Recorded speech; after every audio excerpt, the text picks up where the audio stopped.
সমুদ্রের মাঝখানে দেখতে পাওয়া গেল ওই কাঠের উপরে বসতে বসতে ওই আম্মা জান একটা বাচ্চা প্রসব করেছে।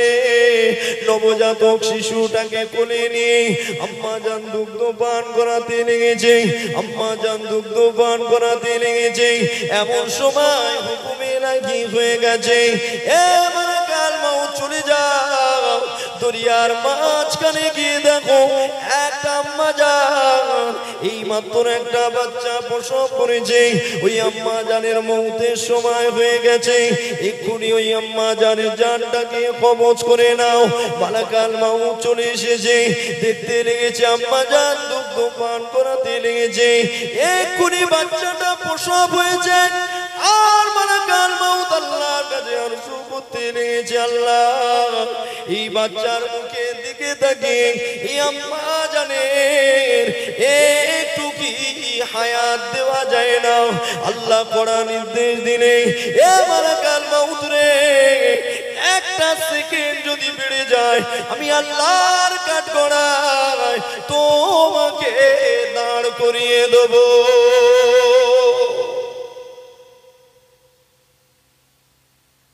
একটা সেকেন্ড যেন বেশি না হয়। আল্লাহ এই বাচ্চাটাকে কে দুগ্ধ পান করাবে? এই দরিয়ার মাঝখানে কে দেখবে? আল্লাহ বলে তোমার আল্লাহর কুদরতি কামেলায় ওই বাচ্চা জিন্দা থাকবে। জোরে বল সুবহানাল্লাহ। কিন্তু ওর মায়ের জান এখনই কবজ করো, একটা সেকেন্ড যেন বেশি না হয়ে যায়। আচ্ছা বলে যদি সময় একটু দেওয়ার হতো ওই বাচ্চার মুখের দিকে তাকিয়ে আল্লাহ ওই মাকে দিত না? হ্যাঁ,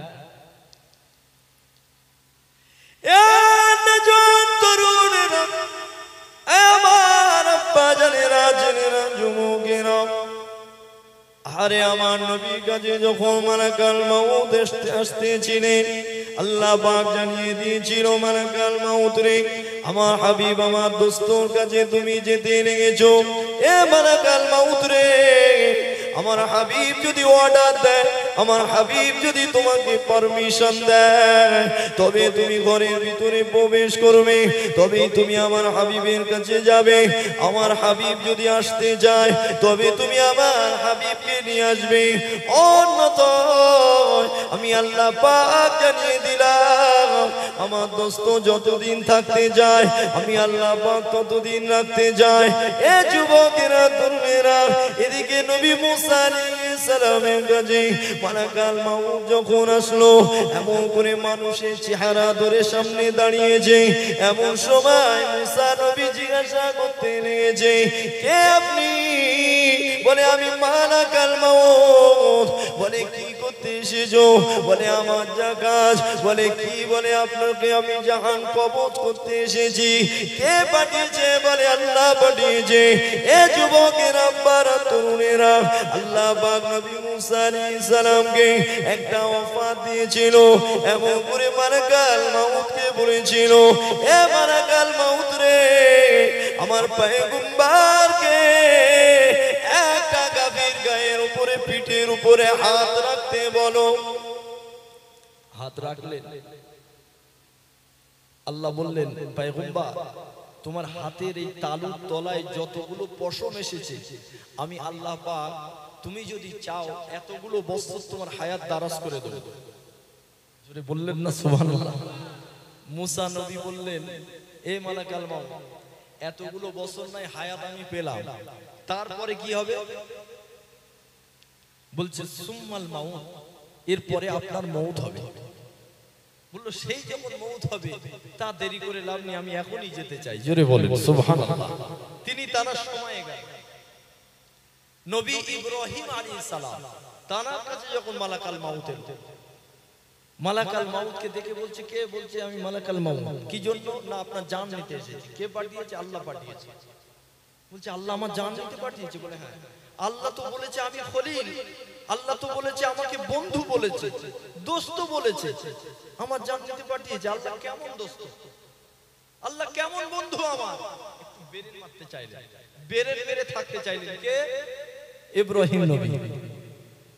তো আজরাইল আলাইহিস সালাম এই কথা জবাব না দিতে পেরে আল্লাহর কাছে ফিরে গেলেন। কথা শুনছেন? জবাব না দিতে পেরে আল্লাহর কাছে ফিরে গেলেন। আল্লাহ তোমার পয়গম্বর তো এই কথা বলে। আল্লাহ বলে আমিও তোমাকে পাল্টা জবাব দিচ্ছি, তুমি গিয়ে শুনিয়ে দাও। কি জবাব? হে মালাকাল মাউত, গিয়ে বলো যে সেই বা কেমন বন্ধু, বন্ধু ডাকছে, লোক পাঠিয়েছে, যাচ্ছে না। জোরে বলেন না সুবহানাল্লাহ। মউতের ব্যাপারে কোনো চালাকি খাটবে না ভাই, কোনো পাওয়ার কাজ করবে না, কোনো ক্ষমতা কাজ করবে না, কোনো ব্রেন কাজ করবে না। যেই আজরাইলকে তুমি দেখবে, তোমার এই চোখের কাজ বন্ধ হয়ে যাবে, তোমার পায়ের কাজ বন্ধ হয়ে যাবে, তোমার হাতের কাজ বন্ধ হয়ে যাবে, তোমার অঙ্গ প্রত্যঙ্গগুলো সব যেন অকেজো হয়ে যাবে।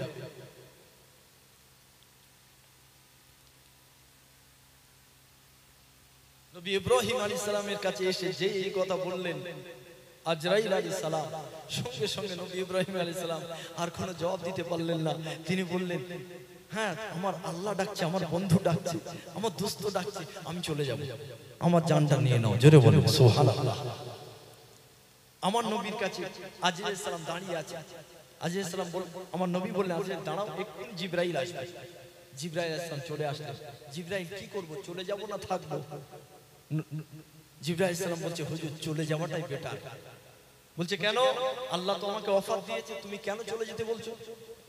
বলে হুজুর আপনি যাবেন বলে জান্নাতগুলো সুসজ্জিত করা হয়েছে, আপনি যাবেন বলে ফারিস্তারা ঈদ মানাচ্ছে, হুর গেলেমানগুলো ঈদ মানাচ্ছে। হুজুর এটা বড় কথা নয়, আপনি যাবেন বলে স্বয়ং আপনার স্রষ্টা রব্বুল আলামিন তিনি ইন্তজার করে বসে আছেন। জোরে বলুন সুবহানাল্লাহ। এই কথা যেই শুনলেন আমার নবী বললেন, আজরাইল আমার জান কবজ কর, আমি চলে যাব, আমার আল্লাহ ওয়েট করছে, আমার আল্লাহ আমার জন্য ইন্তজার করছে।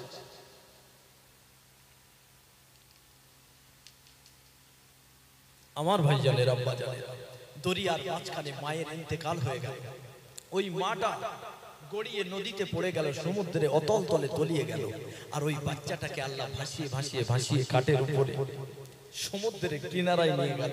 কিতাবে এসেছে জঙ্গলের একটা ছাই, যেখান থেকে একটা বাঘ বার হয়ে এসে ওই সমুদ্রে এসে দেখছে, কিনারায় এসে দেখছে, পাড়ে এসে দেখছে যেন একটা বাচ্চা ভাসছে।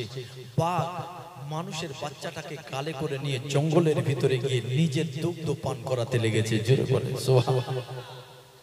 বাঘিনী নিজের দুগ্ধ পান করাতে করাতে ওই বাচ্চাটাকে আস্তে আস্তে লালন পালন করতে লেগেছে, বড় করতে লেগেছে। জোরে বলে সুবহানাল্লাহ। ওই বাচ্চাটা আস্তে আস্তে বড় হয়ে গেল, এত বড় হয়ে গেল, আল্লাহ পাক ওকে পাওয়া দিয়েছিল, আল্লাহ পাক ওকে ক্ষমতা দিয়েছিল, আল্লাহ পাক ওকে বাদশাহিত্ব দিয়েছিল। এ যুবকেরা, তরুণেরা, পারা ওই ব্যক্তিটি অন্য কেউ না, তার নাম হলো সাদ্দাত। আল্লাহ পাক সাদ্দাতকে দরিয়ার মাঝখান থেকে এইভাবে হেফাজত করেছিল, আর এত বড় বাদশা ওকে বানিয়েছিল। এ যুবকেরা, তরুণেরা, বাবেরা, ওই সাদ্দাত বাদশাহীর ক্ষমতা যখন পেল, যখন এত ধনট্ট ব্যক্তি হয়ে গেল, আর একদিন বলেছিল আল্লাহর জান্নাতে আমি যাব না, দুনিয়ায় আমি জান্নাত বানাবো। এ যুবকেরা, তরুণেরা, বাবেরা, আরে যে আল্লাহ পাক তাকে সমুদ্রের মাঝখান থেকে বাঁচানো, আর সেই ব্যক্তিটি আল্লাহর সঙ্গে নেমোখারামি করতে লাগলো। আল্লাহ পাক তোমাকে আমাকে কুদরতি কামেলা দেখিয়ে থাকেন, এ যুবক বান্দা যাতে ঈমান পাকা করতে পারে, বান্দা যাতে পরিবর্তন হতে পারে, বান্দা যাতে আল্লাহর কাছে সিজদায় পড়ে যেতে পারে। এই জন্য আমার আল্লাহ পাক অনেক অবাস্তব জিনিস ঘটিয়ে ঘটিয়ে দেখাতে থাকে। আরে ওই সাদ্দাত যদি ওর ছোটবেলার কথা ভাবতে লাগতো, ছোটবেলার ইতিহাস যদি পড়তে লাগতো, ওর ঈমান নসিব হয়ে যেত। কিন্তু জেনে রাখেন, ওদের ঈমানটা নসিব হবে না, ওরা পরিবর্তন হতে পারবে না, ওরা নামাজ পড়তে পারবে না, ওরা ঈমান আনতে পারবে না। যতই কুদরতি কামেলা দেখুক, যতই অবাস্তব জিনিস দেখুক না কেন, ওদের পরিবর্তন হবে না। কাদের পরিবর্তন হবে না?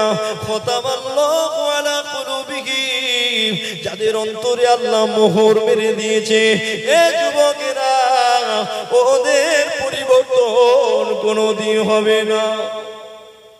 যাদের অন্তরে মোহর লেগে গেছে, সিল মেরে দেওয়া হয়েছে।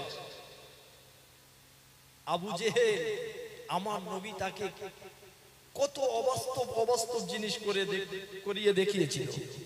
কখনো আসমানের চাঁদ দুখণ্ড করে দেখিয়েছিল, কখনো গাছকে ডেকেছিল, গাছ হাঁটতে হাঁটতে চলে এসেছিল। কখনো আবু জেহেল পড়ে গেছে কুয়াতে, নবী হাত ধরে তুলে দিয়েছিল। ভাই, এগুলো অবাস্তব ব্যাপার নয়? কিন্তু আবু জেহেল বারবার কি বলেছিল? আবু জেহেল বলেছিল, মুহাম্মদ তুমি এত বড় জাদুকর। একদিন এসে বলেছিল, মুহাম্মদ ওই গাছ দুটোকে যদি তোমার সামনে আনতে পারো তো আমি ঈমানের কলেমা পড়ে নেব। আল্লাহ নবী বললেন, ওই গাছকে গিয়ে বলো তোমার নবী ডেকেছে। জোরে বলেন সুবহানাল্লাহ।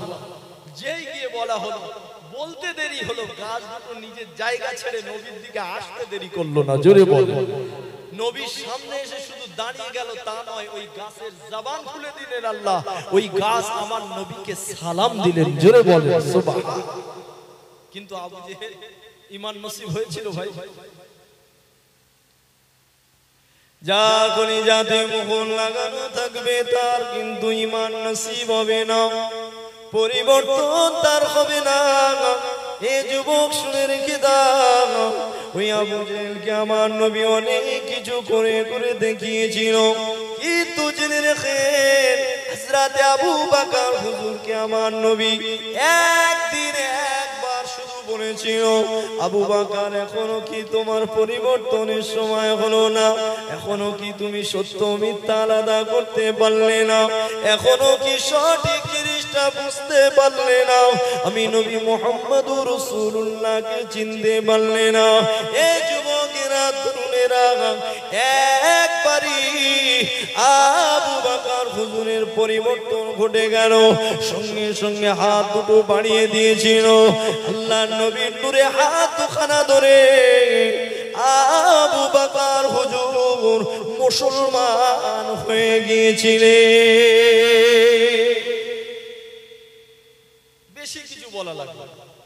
চাঁদ দুটুকরো করে দেখাতে লাগলো, গাছ টেনে আনতে দেখাতে লাগলো না, পাথরের কলমা পড়াতে দেখাতে লাগলো না।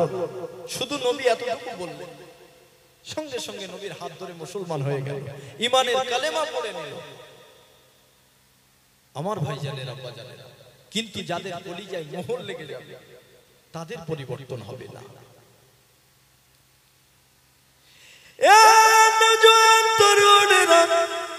আমার আব্বা জানেনা, চেনেনা, যুবকেরা, আল্লাহ পাক এই বান্দা বান্দীগুলোকে অনেক ভালোবাসে। আল্লাহ পাক অনেক মহব্বত করে সৃষ্টি করেছে গো।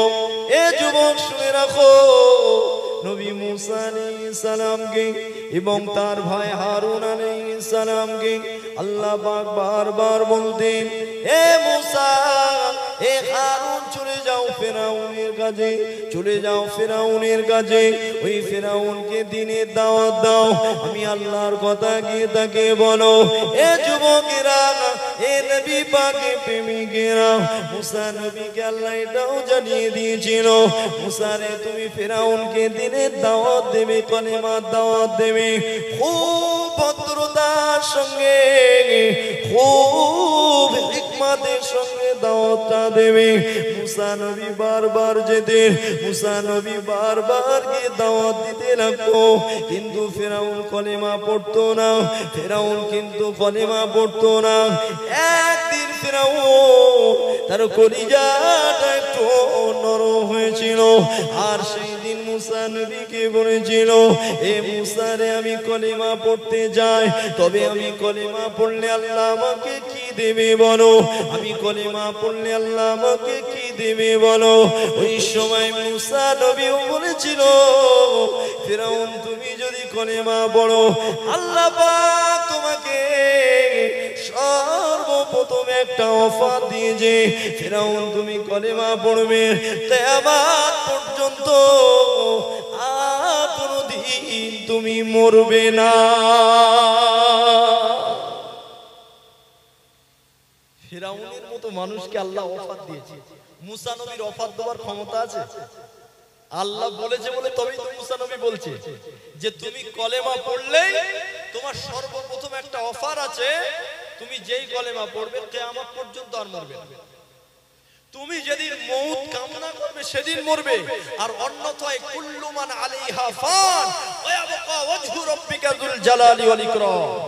যেদিন পৃথিবী ফানা হবে, যেদিন সব শেষ হয়ে যাবে, সেই ইসরাফিল আলাইহিস সালামের সিঙ্গারে ফুঁক লাগাবে, সেদিন দুনিয়া পাহাড় সব তুলোর মতো উঠতে লাগবে, সেদিন তুমি মরে যাবে। এটা আনন্দের সংবাদ না ফেরাউনের কাছে? বলে ফেরাউন শুনে তো খুব আনন্দ, কলেমা পড়ে নিলে আমি কিয়ামত পর্যন্ত বাঁচব। বলে হ্যাঁ, এটা তোমার জন্য অফার। আচ্ছা, এই অফারটা দেওয়ার মানে কি? আল্লাহ ওকে ভালোবাসে না ওর উপরে রাগ? প্রত্যেক বান্দাকে আল্লাহ ভালোবাসে। আল্লাহ চায় বান্দার পরিবর্তন ঘটুক, বান্দা আমার জান্নাতি হয়ে যায়। ফেরাউনের মতো একজন যে আল্লাহ বলে দাবি করেছিল, আল্লাহ তার জন্য কি অফার দিল? যা তুই কিয়ামত পর্যন্ত বাঁচবি, ওই আশায় কলেমাটা অন্তত পড়লে জাহান্নাম থেকে বেঁচে যা। জোরে বলেন সুবহান, একটু জোরে বলেন না নারী তাকবীর। আল্লাহর দয়া, আল্লাহর মায়া আমরা বুঝি।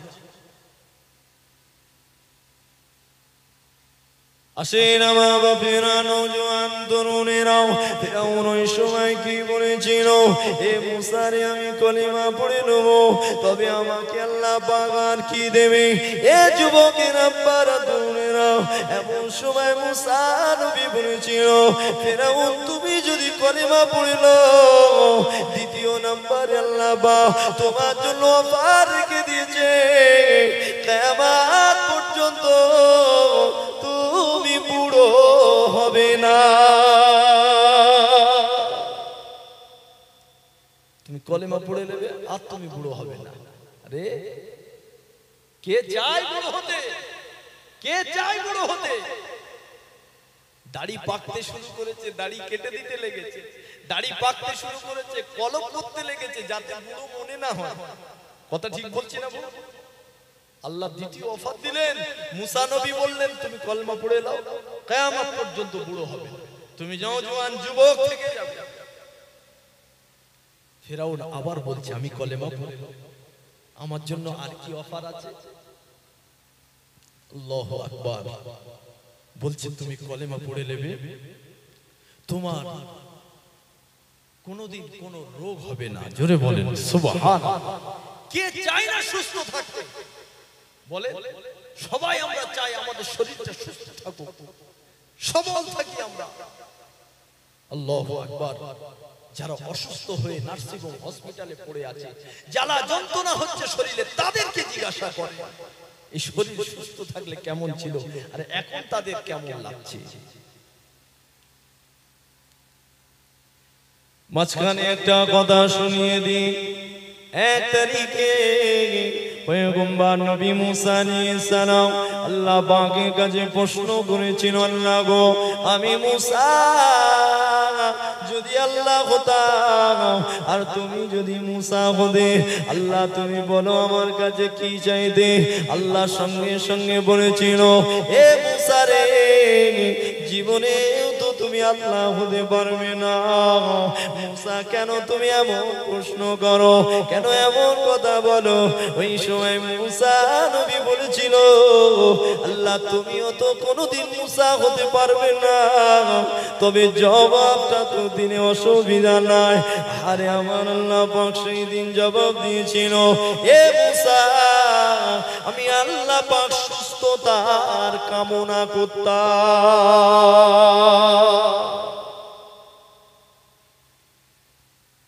এই প্রশ্ন মুসা নবী কেন করলেন?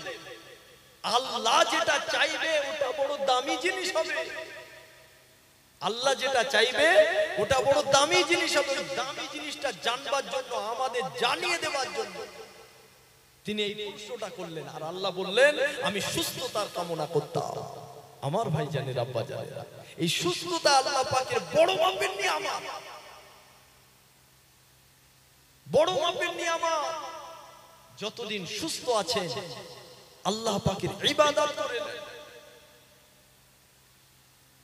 আপনার যতই ধন দৌলত থাকুক, যতই টাকা পয়সা থাকুক না কেন, আপনার দামি দামি গাড়ি থাকবে, কিন্তু এই শরীর যদি সুস্থ না থাকে, আপনার সামনে অন্যজন স্টারিং ঘোরাবে, আপনাকে দেখতে হবে। জি, আপনার কোটি কোটি টাকা আছে, লক্ষ লক্ষ হাজার হাজার টাকা আছে, আপনি ইচ্ছা করলে এই মিষ্টি মিঠাই কিনে কিনে খেতে পারে, কিন্তু ডাক্তার বলেছে তুই খেলেই তোর কলেরা হবে। বলে এই শরীর যদি অসুস্থ হয়ে যায়, পৃথিবীর মানুষ আপনাকে আর দাম দেবে না, এটা জেনে রাখেন। পৃথিবীর মানুষ বড় স্বার্থপর, আব্বার আম্মা ছাড়া গোটা পৃথিবীর মানুষ স্বার্থপর।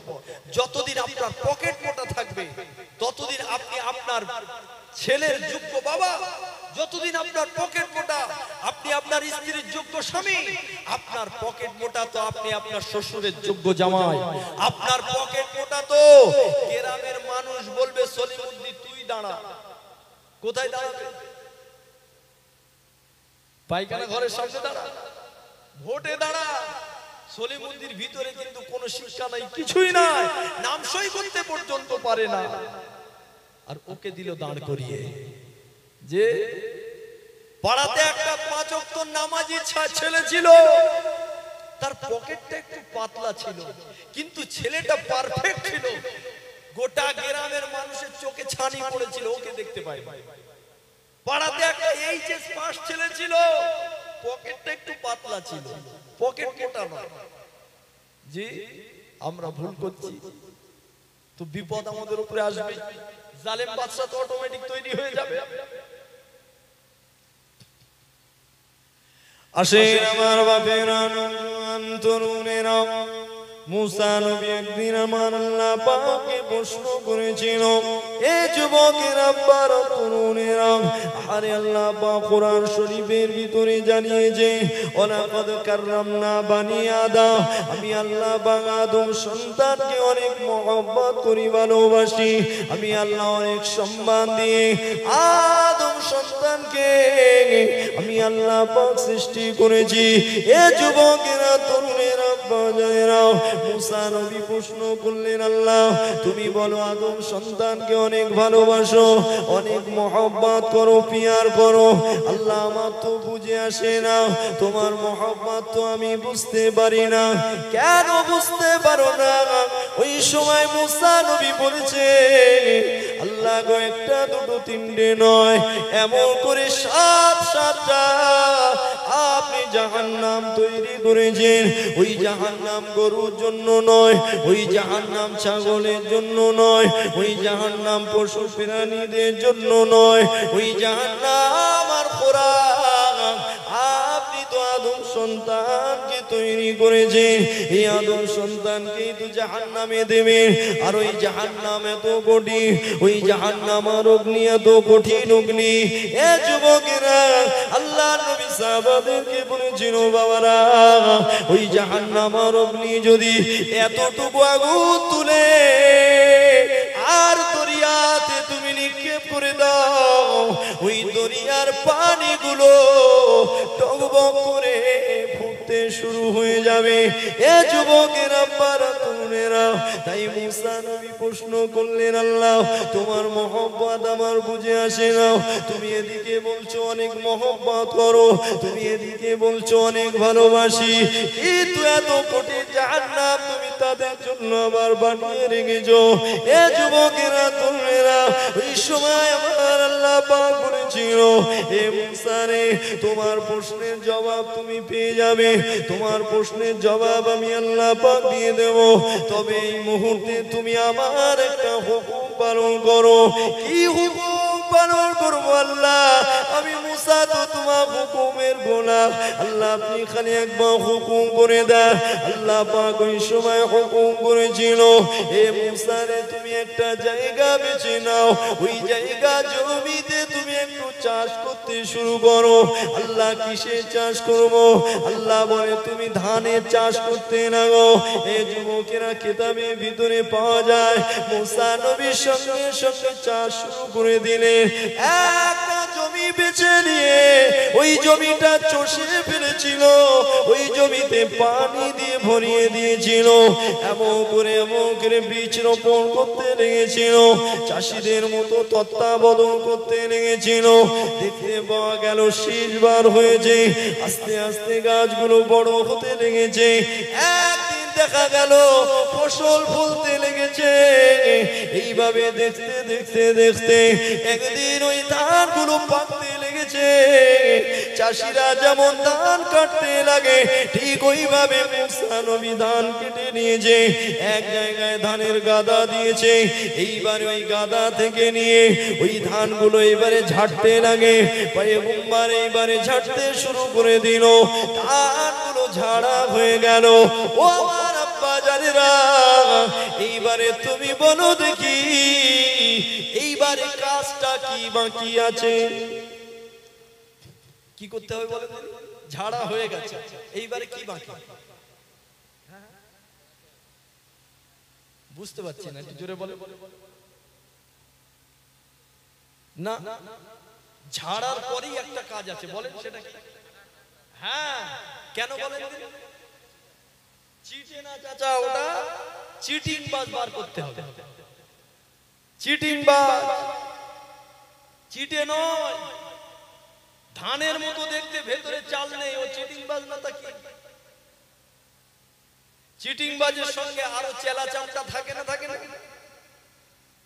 খড় ধুলো ময়লা বালি এইসব থাকে। তো চিটিং বাজের সাথে সব বার করে দেওয়া হয়, হাওয়া মারা হয়। তো পয়গম্বর এবার হাওয়া মারতে লাগলো, চিটিং বাজ বার করতে লাগলো। যখন সব ধুলো ময়লা খড় টড় সব বার হয়ে গেল, একেবারে আসরগুলো রয়ে গেল। এইবারে পয়গম্বর একটা বস্তায় এনে আসরগুলো ভরতে লেগেছে, ভরে আর একটা খুব মহব্বত করে একটা ভালো জায়গায় উপরে তুলে রেখেছে। দীর্ঘদিন কষ্ট করার পরে যখন ঘরে ধান ওঠে, চাষিরা তোলে, তখন বড় আনন্দের বিষয় না বাবা? খুব ভালো লাগে। একটু দরুদ শরীফ পড়েন, আল্লাহুম্মা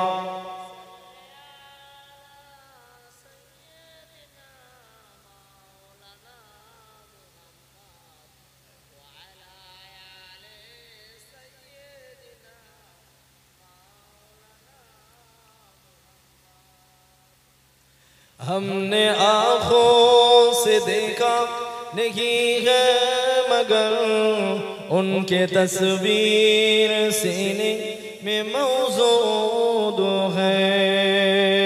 जिसने लाकर कलाम इलाही दिया, जिसने लाकर कलाम इलाही दिया, ओ मोहम्मद मदीने में मौजूद है। अल्लाहुम्मा पढ़ें, একটু मोहब्बत করে জোরে জোরে পড়ে।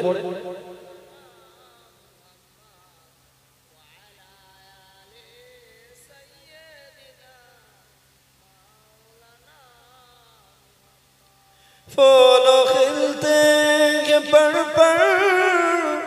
के सल्ले अला, फूल खिलते हैं पढ़ के सल्ले अला,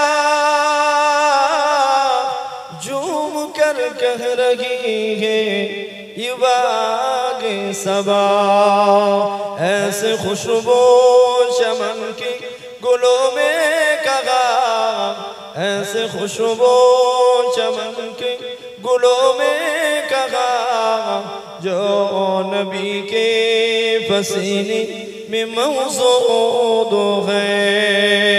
अल्लाहुम्मा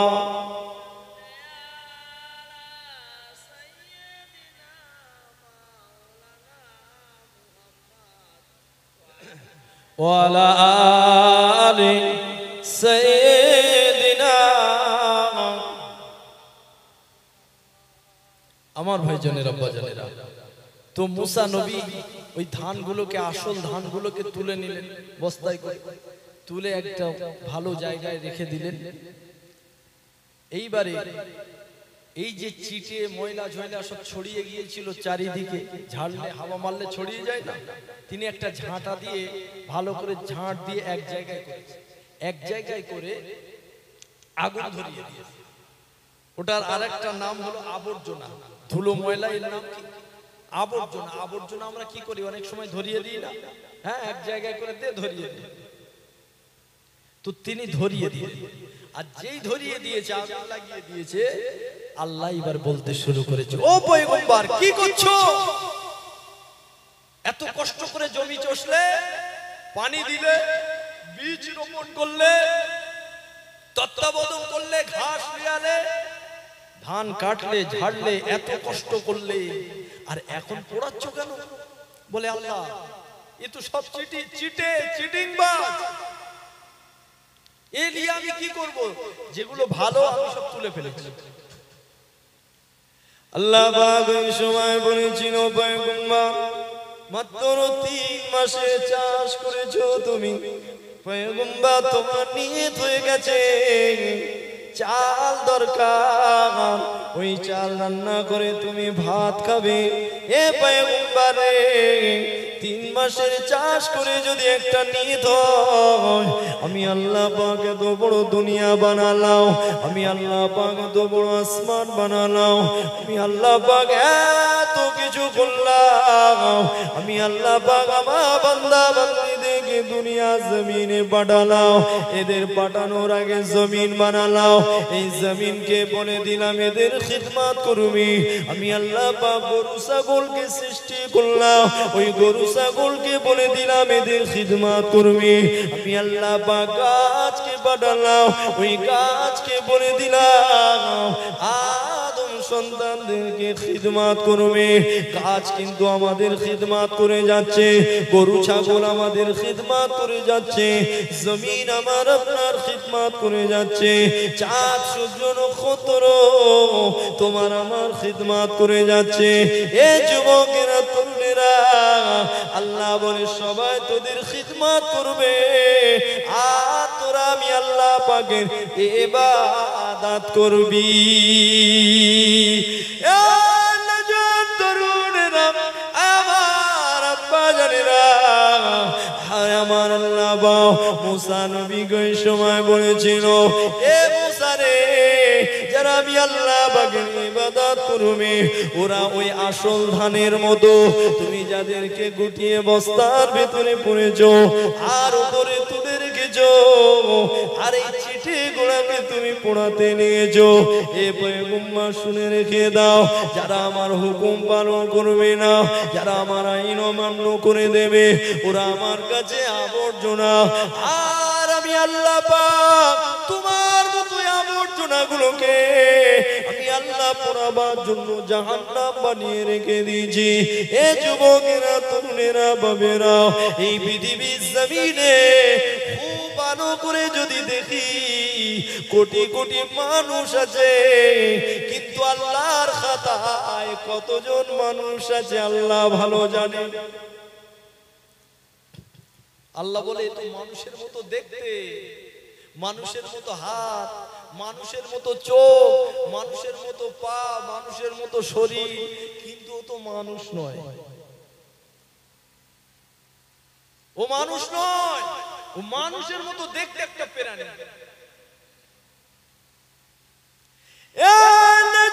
তরুণেরা, আমার আব্বা জানেরা, ছেলেরা, যুবকেরা, আরে মানুষ তো একজন, তিনি হলেন নবী মুহাম্মদুর রাসূলুল্লাহ। আজ কোটি কোটি কোটি কোটি মানুষ বলে আমরা চিনি, আল্লাহ বলে এরা মানুষ রূপীয় প্রাণী, আর এদেরকে মানুষ বানাবার দরকার ছিল। তাই আমি আল্লাহ মানুষের একটা স্যাম্পল পিস পাঠিয়ে দিলাম, তিনি হলেন আমার দোস্ত, তিনি হলেন মুহাম্মদুর রাসূলুল্লাহ।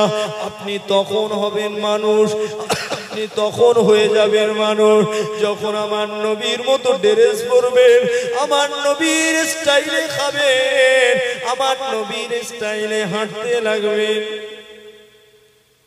সব যখন নবীর মতো হবে। আল্লাহ বলছে এটা স্যাম্পল পিস, মানুষ এইরকম হবে, স্যাম্পল মানে জানেন তো, একটা জামা বানাবেন আর একটা স্যাম্পল পিস দেখে দেখে বানাবেন যে এই জামাটার মতো বানাবেন। তো আল্লাহ বলছে মানুষের স্যাম্পল হলো নবী মুহাম্মদুর রাসূলুল্লাহ। তিনি কেমন খেয়েছে তোমাকে সেই অনুযায়ী খেতে হবে। তিনি কি কোন স্টাইলে শুয়েছে সেই স্টাইলে তুমি শোবে ঘুমাবে। তিনি কোন স্টাইলে হেঁটেছে সেইভাবে তোমাকে হাঁটতে হবে। বলে হুজুর হাঁটনিটাও নবীর মতো করতে হবে। তুমি যদি নবী মুহাম্মদুর রাসূলুল্লাহর গোলাম হও তাহলে হাঁটনিটাও নবী মুহাম্মদুর রাসূলুল্লাহর মতো করে চলার চেষ্টা করতে হবে। জোরে বলেন সুবহানাল্লাহ। নবী যেদিন মদিনা থেকে মক্কাতে আসছিলেন, নবী যেদিন মদিনা থেকে মক্কায় আসছিল, প্রথমে তো মক্কা থেকে মদিনায় গিয়েছে, কিন্তু মদিনা থেকে আবার যখন মক্কায় আসছিলেন নবী সেদিন একা ছিলেন না। নবীর পিছনে 1,20,000 সাহাবা ছিলেন। জোরে বলেন 1,20,000 কাফেলা নিয়ে আমার নবী সেদিন মক্কার জমিনের দিকে যাচ্ছিল। যেই না মক্কা জমিনটা শুরু হলো আমার নবীর চলন পাল্টে গেল, নবীর হাঁটনিটা পাল্টে গেল। কেমন হাঁটনি? নবীর ডনের মতো যাচ্ছে। কুস্তিমান জানেন তো, পালোয়ান, পালোয়ান যেভাবে হাঁটে এইভাবে। সাহাবা হুজুররা দেখলো নবী কিভাবে হাঁটছে, আরে নবী ওইভাবে হাঁটছে। 1,20,000 সাহাবা এক সেকেন্ড দেরি করেনি, নবীর হাঁটনি পাল্টে গেছে, আমাদেরও হাঁটনি পাল্টে যাবে। জোরে বলেন সুবহানাল্লাহ, আরো জোরে বলেন সুবহানাল্লাহ। 1,20,000 সাহাবা সেদিন এইভাবে নবীর মতো করে চলতে লেগেছে। মদিনা থেকে যখন মক্কার দিকে যাচ্ছে,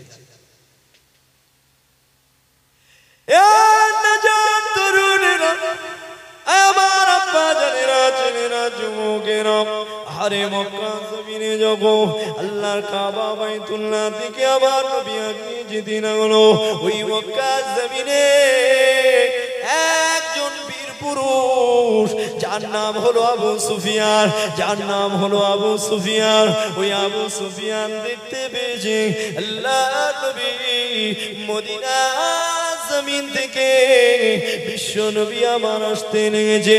এ যুবকেরা, আমার নবী পাক আসতে লেগেছে, 1,20,000 সাহাবা আসতে লেগেছে, তারা সবাই পালোয়ানের মতো চলতে লেগেছে। ওই আবু সুফিয়ান ঠক ঠক ঠক ঠক করে কাঁপতে লেগেছিল। আবু সুফিয়ান তখনও মুসলমান হয়নি। এ যুবকেরা, তোমরা বাবেরা, আবু সুফিয়ান দৌড়াতে দৌড়াতে মক্কার ঘরে ঘরে আবু সুফিয়ান চিৎকার দিয়ে দিয়ে বলেছিল, এ মক্কার মানুষেরা, এ মক্কার মায়েরাও, এ মক্কার বাবেরা, বাচ্চাগুলোকে যদি এতিম করতে যাও মুহাম্মাদের সাথে গিয়ে টক্কর নাও, আর যদি বলো বাচ্চা এতিম করব না তাহলে মুহাম্মাদের সামনে গিয়ে দম ফেলো না। তবে আমি সুফিয়ান জানিয়ে দিলাম, বাঁচতে যদি চাও মুহাম্মাদের হাত ধরে ঈমানের কলেমাটা গিয়ে পড়ে নাও। আমার আব্বা জানেরা দেখতে পাওয়া গেল ওই মক্কা জমিনে ওই বীর পুরুষ যার নাম হলো আবু সুফিয়ান। আবু সুফিয়ান দৌড়ে দৌড়ে দৌড়ে আল্লাহ নবীর সামনে চলে গেল। আমার নবী পাকের কাছে গিয়ে হাত দুটো বাড়িয়ে দিলে, মুহাম্মদ আমার হাত দুটো ধরে আমাকে ঈমানের কলেমা পড়িয়ে দাও। আবু সুফিয়ান মুসলমান হয়ে গেল। আল্লাহ নবী পালোয়ানের মতো হাঁটছে আর জবানে বলছে লাব্বাইক আল্লাহুম্মা লাব্বাইক, লাব্বাইক লা শারীকা লাক লাব্বাইক, ইন্নাল হামদা ওয়ান নি'মাতা লাক ওয়াল মুলক। এইভাবে তালবিয়া পড়ছে আমার নবী। 1,20,000 কম বেশি কিছু সাহাবা, তারাও নবীর মতো চলছে, নবীর মতো তালবিয়া পড়ছে। কে সামনে দম ফেলবে? এই বিশাল কাফেলার সামনে কেউ দম ফেলতে পারে না, কেউ টক্কর নিতে আসতে পারে না। আবু সুফিয়ান সে নিজে গিয়ে নবীর হাত ধরে ঈমানের কালেমা পড়লেন। জোরে হবে না? জোরে বলেন না সুবহানাল্লাহ, নারে তাকবীর। আসেন আমার বাপেরা, নওজোয়ান তরুণেরা, আল্লাহ নবী সেই দিন এমন করে পালোয়ানের মতো চলতে লেগেছিল, আল্লাহর কাবা তওয়াফ করেছিল। সেই দিন আমার নবী চলনটা আল্লাহ পাকের এত পছন্দ হয়েছিল গো, আল্লাহ পাকের এত পছন্দ হয়েছিল, আল্লাহ পাক সেই দিন বলে দিয়েছিল, আয় আমার দোস্ত হাবিব রে, আজ যে স্টাইলে তুমি চলেছো, আজ যে স্টাইলে তুমি হেঁটেছো, আমার দোস্ত রে, আমার পর্যন্ত তামাম বান্দা বান্দীদের জন্য আমি আল্লাহ পাক এই চলনটাকে আমি আল্লাহ পাক হজের আরকান করে দিলাম। যখন তারা কাপড় পরে নেবে, ইহরামের কাপড়টা যখন তারা পরে নেবে আর আমার কাবার দিকে যাবে, আয় আমার দোস্ত রে, আমি আল্লাহ পাক জানিয়ে দিলাম তারা যেন তোমার স্টাইলে আমার কাবাতে প্রবেশ করে। নবীর মতো হবার দরকার আছে না? আপনি যদি বলেন না আমি ওইভাবে চলবো না, আল্লাহ বলে তোর হজ লবো না, তুই আমার নবীর বিরুদ্ধে চারণ করতে লেগেছিস। তো মানুষ হতে গেলে আপনাকে প্রত্যেকটা কাজ, আপনি জামা পরবেন, নবীকে লক্ষ্য করেন নবীর জামাটা কেমন ছিল। আপনি খেতে বসেছেন, কেমন ভাবে খাবেন, নবীকে লক্ষ্য করেন। আল্লাহর নবী সেই দিন আল্লাহর কাবার দরজাখানা খুলেছিল, নবীর হাতে একটা লাঠি ছিল। আমার নবী কাবার ঘরের ভেতর ঢুকে দেখছে 360টা মূর্তি আছে। আমার ভাইজানেরা, নবী সেদিন ওই মূর্তিগুলোকে লাঠি দিয়ে মূর্তির মুখগুলোকে ভাঙতে লেগেছিল আর জবানে বলতে লেগেছিল, কুল জাল হক ওয়া যাহাকাল বাতিল, হক প্রতিষ্ঠিত হবে আর বাতিল নিপাত যাবে। জোরে বলেন সুবহানাল্লাহ। আসেন আমার আব্বা জানেরা, নওজোয়ান তরুণেরা, এ নবী পাকে প্রেমিকেরা শুনে রেখে দাও। আরে আমার রাসূলুল্লাহর মতো যদি তুমি খেতে পারো, আমার নবীর মতো যদি হাঁটতে পারো, আমার নবীর মতো যদি ঘুমাতে পারো, আমার নবীর ড্রেস যদি তুমি নকল করতে পারো, এ যুবকেরা তরুণেরা, আমি জানি আল্লাহ আপনাকে অনেক ধন সম্পদ দিয়েছে, আল্লাহ আপনাকে দামি দামি কাপড় কিনে জামা বানানোর তৌফিক দিয়েছে, কিন্তু যদি নবীর গোলাম তুমি হও, আমি আশিক বিল্লাহর কথাটা একটু মনে রাখো, মাঝে মধ্যে তোমাকে পুরাতন জামাটা বার করতে হবে, মাঝে মধ্যে তোমাকে ছেঁড়া জামাগুলো বার করতে হবে, তাতে তালি দিতে হবে, সেলাই দিতে হবে, আর তোমাকে ওই জামাটা মাঝে মধ্যে পরতে হবে, গায়েতে গলাতে হবে, আর ওই জামাটা পরে আল্লাহ পাকে বলতে হবে, আল্লাহ তুমি আমার দামি দামি জামা পরার তৌফিক দিয়েছো, কিন্তু আজ আমি এই ছেঁড়া জামাটা সেলাই করে তাবলি দিয়ে পরতে লেগেছি, এই জন্য পরছি।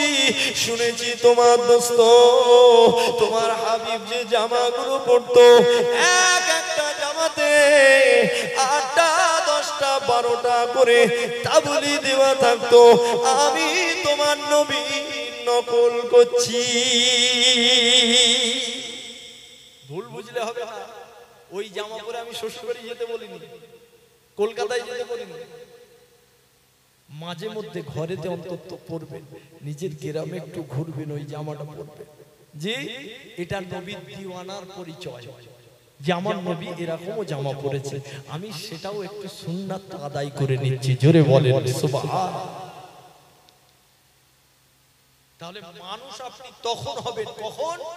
যখন নবী মুহাম্মদুর রাসূলুল্লাহর মতো আপনার আদর্শ, চরিত্র, আখলাক, সর্ব ব্যাপার সর্ব কাজ সব নবীর মতো হবে। তখন আল্লাহ বলছে ও আর মানুষ রূপী প্রাণী নয়, ও এবারে হাকিকাতে মানুষের কাতারে চলে এসেছে। জোরে বলবেন সুবহানাল্লাহ। এ পয়গম্বর মুসা, এর জন্য তো জাহান্নাম বানাইনি, এর জন্য তো 8টা জান্নাত রয়েছে, 8টা দরজা খুলে দেবো, কোনটা দিয়ে যাবে? যাও, চলে যাও বান্দা। জোরে বলুন সুবহানাল্লাহ। আল্লাহ বান্দাকে অনেক ভালোবাসে। ফেরাউনের কথা বলছিলাম, ফেরাউনের মতো একটা মানুষকে আল্লাহ কি বড় বড় অফার দিলেন, খালি একটাই ব্যাপার, ফেরাউন কলেমা পড়লে জাহান্নাম থেকে বেঁচে যায়। ফেরাউন বলছে মুসা আমি কলমা পড়বো, আল্লাহ আমার আর কি দেবে? তিনটে দিয়ে দিয়েছে তাও হচ্ছে না। তিনটে প্রথমে কি দিয়েছে ভাই? কিয়ামত পর্যন্ত বাঁচবে, বুড়ো হবে না। আর তৃতীয় কি বললাম বলতে পারবেন? হ্যাঁ, কোনোদিন রোগ হবে না, সুস্থ থাকবে। এর পরেও বলছে মুসা আমি কলেমা পড়ে লব, আল্লাহ কি দেবে? আর কি দেবে? মুসা নবী বললেন হ্যাঁ আরো দেবে। কি দেবে? কিয়ামত পর্যন্ত তোমার রাজত্ব কেউ হাতছাড়া করতে পারবে না। যত দিন বাঁচবে তত দিন বাদশাহিত্ব করবে। জোরে বলো সুবহানাল্লাহ। বাদশাহিত্ব হাতছাড়া হয়ে যাবে। এই ভয় পেয়ে ওই নিকৃষ্ট ফেরাউন হাজার হাজার নয় লক্ষ লক্ষ মায়ের কোল খালি করেছিল। আপনারা জানেন ঘটনা? জানেন না? জানেন না? একজন বুড়ি মা বলেছিল ফেরাউন তোর রাজ্যের ভেতরে একটা ছেলে জন্মগ্রহণ করবে আর সে তোর রাজত্ব ছিনিয়ে নেবে। সেই দিন থেকে ফেরাউন ছেলে সন্তান যে মা জন্ম দেয় সেই সন্তানটাকে সঙ্গে সঙ্গে কতল করে দেয়। সেই সন্তানটাকে সঙ্গে সঙ্গে হাজার হাজার বাচ্চাকে কতল করেছে, লক্ষ লক্ষ বাচ্চাকে কতল করেছে। কিন্তু তাতে লাভ হলো কি? মুসা নবীকে আল্লাহ ফেরাউন বলেই মানুষ করেছে। জোরে বলো সুবহানাল্লাহ। আল্লাহ বলে আমার সঙ্গে বাড়াবাড়ি করো না, কৌশল আমার সঙ্গে আটতে চেও না। এই বাচ্চাগুলোকে মেরে দিচ্ছ, মুসাকে তুমি বড় হতে দেবে না, তোমার রাজত্ব হাতছাড়া হয়ে যাবে। আমি আল্লাহ তোমার রাজ দরবারে ওকে বড় করব, তোমার কিছুই করার ক্ষমতা থাকবে না। জোরে বলো। আসেন আমার বাপের নওজোয়ান তরুণেরা শুনে রেখে দেন, ওই ফেরাউন এত নিকৃষ্ট ছিল গো। ওই ফেরাউনের চোখে এমন করে যে মহিলাটা পছন্দ হয়ে যাবে, ওই মহিলা কার মেয়ে ও কার স্ত্রী ও সব দেখার দরকার নয়, সঙ্গে সঙ্গে অর্ডার করে দেবে, সৈন্যদের বলে দেবে ওই মহিলা